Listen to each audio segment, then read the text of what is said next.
Hello student, कैसे हैं आप सब। उम्मीद करता हूँ आप सब बहुत अच्छे होंगे। 12th फिजिक्स के एक महत्वपूर्ण टॉपिक के साथ पुनः उपस्थित हूँ। आज के इस वीडियो सेशन में आपको अनुगमन वेग तथा वैद्युत धारा के मध्य संबंध का व्यंजक स्थापित किया जाएगा, इसलिए इस वीडियो को पूरा अंत तक जरूर देखें। चलिए देखिए, वैद्युत धारा तथा अनुगमन वेग में संबंध। पहले समझते हैं वैद्युत धारा क्या होता है। आपको पता है वैद्युत धारा आवेश प्रवाह की दर को क्या बोलते हैं? वैद्युत धारा कहते हैं। वैद्युत धारा I बराबर Q/T होता है। और अनुगमन वेग क्या होता है, पहले थोड़ा अनुगमन वेग के बारे में समझ लेते हैं। देखिए, जैसे कोई चालक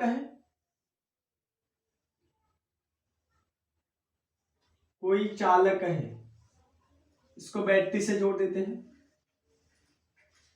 प्लस सिरा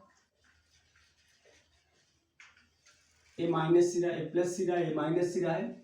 अब क्या करते हैं, इसमें जो होता है इलेक्ट्रॉन की प्रवाह की दिशा इधर होगी। इलेक्ट्रॉन जब चलता है तो इधर इसमें कुछ संख्या में क्या होते हैं, धनावेशित भी होते हैं। इलेक्ट्रॉन सीधा मार्ग पर चलता है। अब इलेक्ट्रॉन सीधा मार्ग चला, अगर यहां से कोई धनायन मिल जाता है तो धनायन से जब टक्कर होता है तो उसके वेग की दिशा बदल जाती है। फिर वह सीधा चलने का प्रयास करता है। फिर अगर आगे कोई धनायन मिल गया, फिर वो टक्कर करेगा, फिर उसकी वेग बदल जाएगी, वेग और दिशा उसकी क्या हो जाएगी, बदल जाएगी। पुनः फिर सीधा चलने का प्रयास करेगा। अब फिर कोई धनायन आए, फिर टक्कर हुई, फिर इसकी वेग और दिशा बदल जाएगी। पुनः चलने की कोशिश किया सीधा, फिर अगर कोई धनायन मिल गया रास्ते में तो यहां से टक्कर होकर के फिर पुनः सीधा चलने की कोशिश करेगा। इस प्रकार से पूरे परिपथ में इलेक्ट्रॉन जो होता है जिग जैग मोशन में गति करता है और यहां पर धनायन है। तो क्या होता है, अनुगमन वेग क्या होता है कि किसी चालक में किन्हीं दो क्रमागत धनायन टक्करों के मध्य का इलेक्ट्रॉन का जो औसत वेग होता है वही अनुगमन वेग कहलाता है। फिर से समझिए, किसी चालक में इलेक्ट्रॉन का किन्हीं दो धनायन के मध्य टक्कर का औसत वेग वही क्या कहलाता है, अनुगमन वेग कहलाता है। अनुगमन वेग को Vd से प्रदर्शित करते हैं। अर्थात देखिए, पहले टक्कर यहां पर हुई इलेक्ट्रॉन की धनायन से, फिर दूसरा यहां, तो क्रमागत दो। अब इस क्रमागत दो धनायन टक्करों के मध्य जो इलेक्ट्रॉन का औसत वेग होगा वही इसका क्या कहलाएगा, अनुगमन वेग कहलाएगा। और इसको इस Vd से प्रदर्शित करते हैं। तो चलिए इसके लिए व्यंजक प्राप्त करते हैं। तो अगर मान लेते हैं तो यहां पर कोई अनुप्रस्थ परिच्छेद का क्षेत्रफल हम A मान लेते हैं। कोई भी मान लीजिए, इस चालक में कोई अनुप्रस्थ परिच्छेद मान लेते हैं, क्षेत्रफल मान लेते हैं A। अब अनुप्रस्थ परिच्छेद का क्षेत्रफल कितना है, A। अब मान लीजिए इस अनुप्रस्थ परिच्छेद के क्षेत्रफल में कोई इलेक्ट्रॉन अनुगमन वेग Vd से क्या करता है, गमन करता है। ठीक, और इसमें प्रवाहित इलेक्ट्रॉनों की संख्या कितनी है, स्मॉल n। तो हम इतना लिख देते हैं, माना किसी अनुप्रस्थ परिच्छेद के क्षेत्रफल में, अनुप्रस्थ परिच्छेद के क्षेत्रफल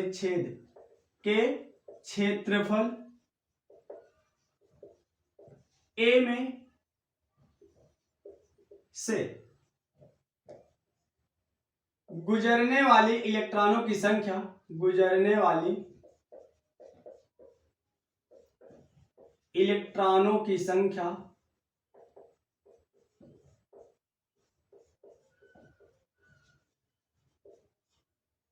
स्मॉल n है तथा अनुगमन वेग Vd है। अब देखिए, अब इस अनुप्रस्थ परिच्छेद के क्षेत्रफल में से 1 सेकंड में गुजरने वाले इलेक्ट्रॉनों की संख्या, 1 सेकंड में अनुप्रस्थ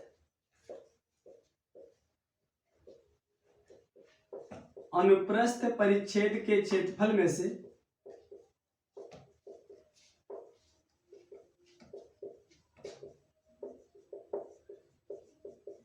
गुजरने वाले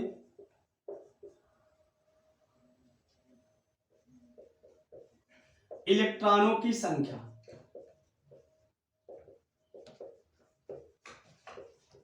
संख्या। देखिए कितना हो जाएगा, देखिए कितने इलेक्ट्रॉन गुजर रहे हैं n, और क्षेत्रफल कितना है कैपिटल A, और अनुगमन वेग क्या है vd, तो NaVd हो जाएगा। अब अगर t सेकंड में कहा जाए तो t सेकंड में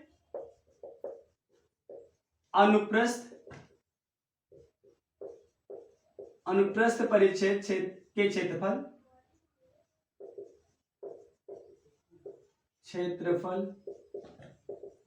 में से गुजरने वाली इलेक्ट्रॉनों की संख्या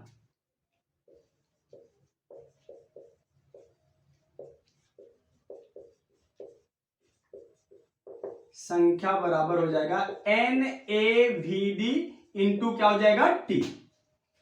अब देखिए T सेकेंड में आ गया। अब हमें निकालना है क्या, कितने आवेश गुजरेंगे, तो इसमें से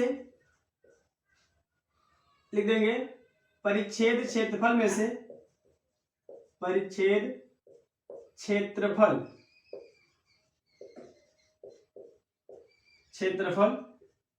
में से गुजरने वाला कुल आवेश। हमें पता है आवेश Q बराबर होता है इलेक्ट्रॉनों की संख्या, मतलब बोल सकते हैं N इंटू E, इलेक्ट्रॉनों की संख्या गुणे E, Q बराबर Ne होता है। अब यहां समझिए, तो Q बराबर कितना हो जाएगा N माने कुल इलेक्ट्रॉनों की संख्या कितनी है NaVdt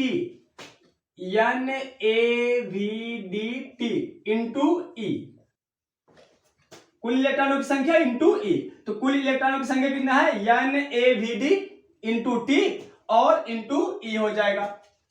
अब इसको मान लो इक्वेशन नंबर 1 मान लो। हमें निकालना क्या है, वैद्युत धारा पे संबंध। हमें पता है वैद्युत धारा